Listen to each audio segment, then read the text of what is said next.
안녕하세요. 팩트사주 백운도령입니다.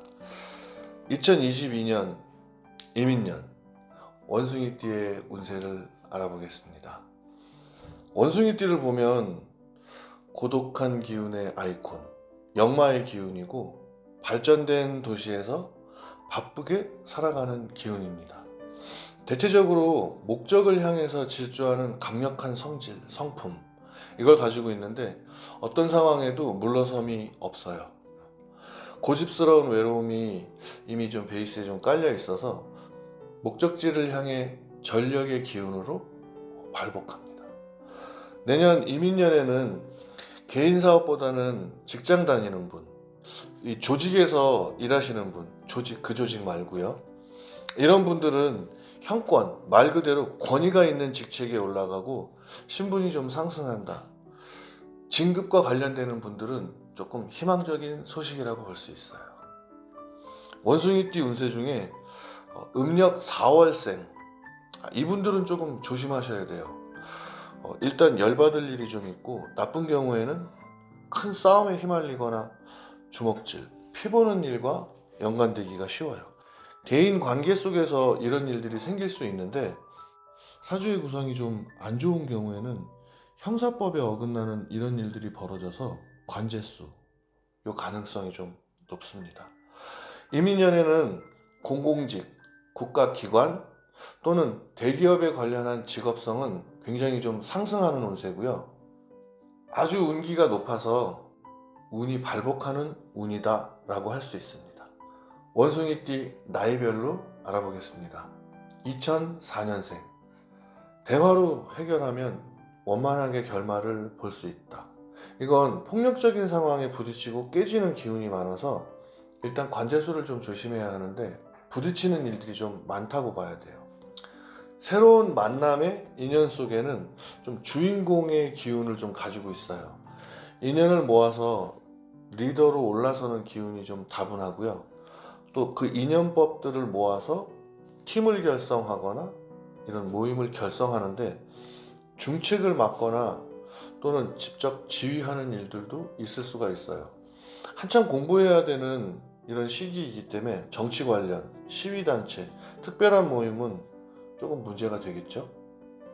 팀과 모임에 들어가는 이런 일들은 부모님들이 좀 세심하게 관찰을 하시고 신경을 좀 쓰셔야 할 것으로 보여집니다. 예외로 운동과 관련해서 팀의 결성이 생긴다든지 이런 것들은 결과가 굉장히 좀 좋다고 볼 수 있습니다.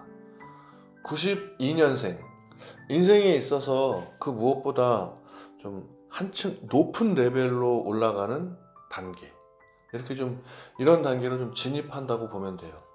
진급, 연봉 재계약, 부서 이동. 사업가들은 추가적인 재투자로 운기가 상승되는 효과가 있다는 설명입니다. 남녀 애정 운에는 연초에 이별 또는 아주 좀 멀리 떠나는 상황, 이런 일들이 좀 벌어질 수도 있는데 예를 들면 나 유학가 이런 거라든지 아니면 나 외국지사로 발령났어 이런 분위기 때문에 이별과 관련되는 좀 떨어져 있어야 하는 이런 일들이 생기고요. 결혼하신 분들은 기러기 부부, 먼거리 출장 이런 일들이 생겨서 문제가 일어날 수 있겠다, 이렇게 보여집니다.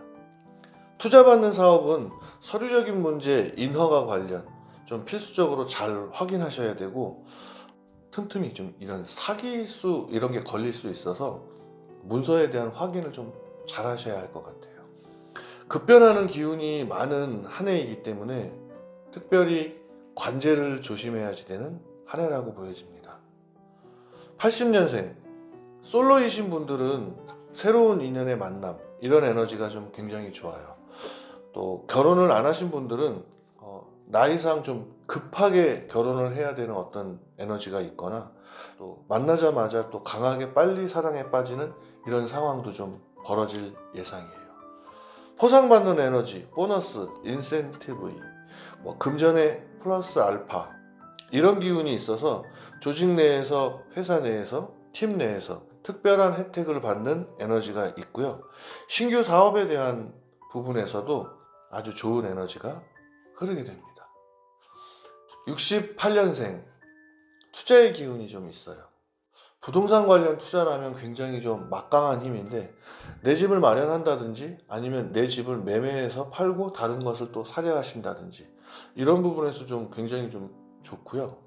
조심해야 되는 부분은 먼 거리에 있는 집이나 땅을 산다든지 아니면 먼 거리로 이사 가면서 그 집을 매매한다든지 이런 경우는 조금 불안한 기운이에요. 그래서 먼 거리보다는 조금 내가 살던 지역 이런 이제 범주 안에서 하시는 게 좋을 듯해요. 직장에서 일하시는 분들은 새로운 알바거리 이건 이제 뭐 투잡의 형태를 생각하고 계시고 단순으로 내가 할 수 있는 어떤 일거리를 찾아내는 이런 에너지가 돼서 아르바이트의 개념으로 금전이 조금 올라가는 이런 상황으로 볼 수 있어요. 인터넷 사업 이런 거 좀 좋고요. 하지만 여기에 동업은 안 된다고 되어 있어요. 그러니까 이제 충돌하는 에너지가 많아서 동업을 하게 된다면 뭔가 의견의 충돌로 인해서 시작하자마자 깨지는 수가 있어요. 운기가 좀 상승하는 기운이니까 이동하는 것도 좋고 여러 가지로 좋은데 연초에는 좀 상승되는 것 같아도 투자를 유치해서 사업하시는 이런 분들은 확장의 어떤 그런 기운은 후반부에는 좀 조심하셔야 돼요. 오히려 연초가 좋다는 느낌이죠. 치과 관련해서 병원에 다닐 어떤 운이 좀 있고요. 운전 조심, 교통사고, 등산, 둘레길, 조깅 이런 넘어지는 낙상수 좀 있어서 조심해서 움직이셔야 될 것 같습니다. 56년생 혼자 사시는 분들은 친구 같다, 친구 같은 연인 이런 어떤 새로운 인연법이 좀 생기는 운이시고요. 금전운도 상승 효과가 좀 있는데 집을 매매하고 다시 또 집을 사거나 가지고 있던 집의 문서가 가격이 좀 올라가거나 이런 효과가 좀 있을 수 있어요. 이사수 가지고 계시니까 이사하는 거 괜찮고요. 여자분들은 냉증, 부인과, 손발 저림 이런 부분 굉장히 좀 유의하셔야 되고 온탕이나 반신욕 아주 추천할 만한 것 중에 하나인 것 같아요. 건강이 최고니까 이민년에는 건강에 유의를 많이 하세요. 44년생 새로운 자리, 이동, 환경의 변화 아주 좋은 운이고 안락해지는 운기가 있어요. 근데 자꾸 어디 가고 싶다라는 이런 마음이 들어서 먼 거리 여행 이건 좀 가급적 안 하시는 게 좋을 것 같고요. 증여, 상속, 나누어 주고 싶다라는 자식에게 주고 싶다라는 이런 생각이 좀 강력하게 올라오는데 자식들에게 이거 나눠주는 거 안 돼요. 오히려 다툼만 일어나고 이런 문제로 인해서 집안이 좀 시끄러워질 수 있어요. 요건 좀 내려놓으시는 게 좋을 것 같네요. 족욕이나 반신욕 요 강력 추천드릴게요. 남자분 여자분 꼭 필요하신 에너지가 되고요. 자전거, 빨리 걷기, 조깅 역시 낙상수 있으셔서 조심하셔야 돼요. 이민년은 원숭이띠에게 아주 급변하고 갑작스러운 기운이 좀 많이 흐르는 해의 기운이에요. 급할수록 돌아가라. 서두르지 말고 천천히 생각하면서 움직이라. 이것은 동서고금을 막론하고 어디나 전해져 내려오는 격언 중에 하나인데요. 급히 서두르다가 교통사고 당하는 사례가 있는 것처럼 내년 이민년에는 조금 느리게 천천히 좀 상황을 지켜보시면 자신에게 좀 유리한 한 해가 되지 않을까요? 이민년 원숭이띠 운세가 이해되셨다면 좋아요, 구독. 저는 팩트사주 백운도령이었습니다.